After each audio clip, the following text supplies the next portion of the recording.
এবং মাদারীপুর পৌরসভার পক্ষ থেকে ঈদ মোবারক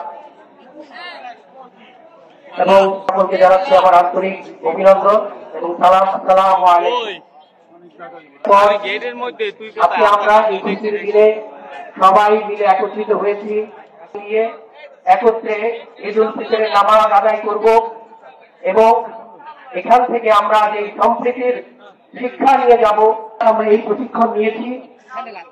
সামনে যে দিনগুলো আছে এই দিনগুলো আমরা যেন এবং পরিষ্কার পরিচ্ছন্ন ভাবে আমরা গড়ে তুলতে পারি। ফিতরের মজা থেকে যার যার বাড়িতে যাব, তাকে সুন্দর করে গড়ে তোলার জন্য সহযোগিতা করবেন।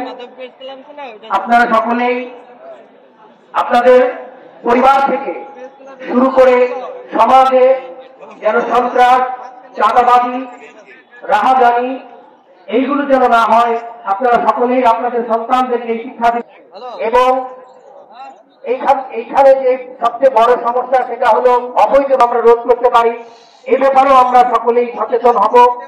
সকলকে আবারও ঈদুল ফিতরের শুভেচ্ছা জানিয়ে রাস্তাঘাটে ঘুরে বেড়ায়, গান বাসের আয়োজন হয়।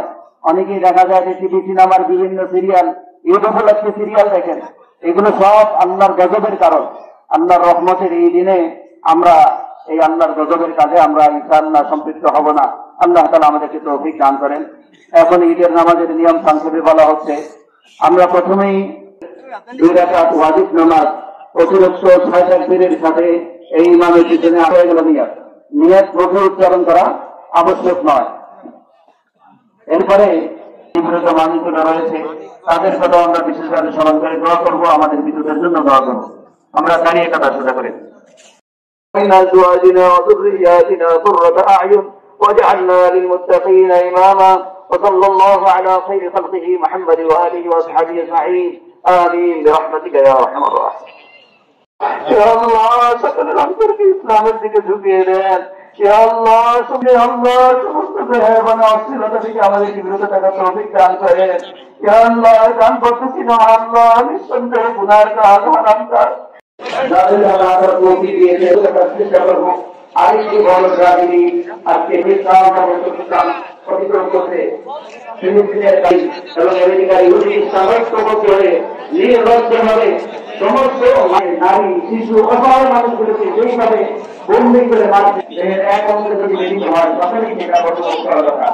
এই জন্য ফিলিস্তিনি ভাইদের, ফিলিস্তিনি আমাদের মা বোনদের, শিশুদের এইটা আজকে এই বিপদের মুহূর্তে, এই নির্যাতনের মধ্যে, অমানবিক নির্যাতনের মধ্যে আমরা যদি ولله الحمد।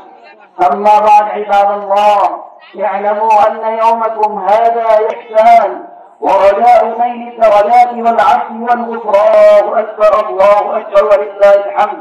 وقد قال رسول الله صلى الله عليه وسلم إن لكل قوم عيدا وهذا عيدنا، الله أكبر الله أكبر لا إله إلا الله أكبر ولله الحمد.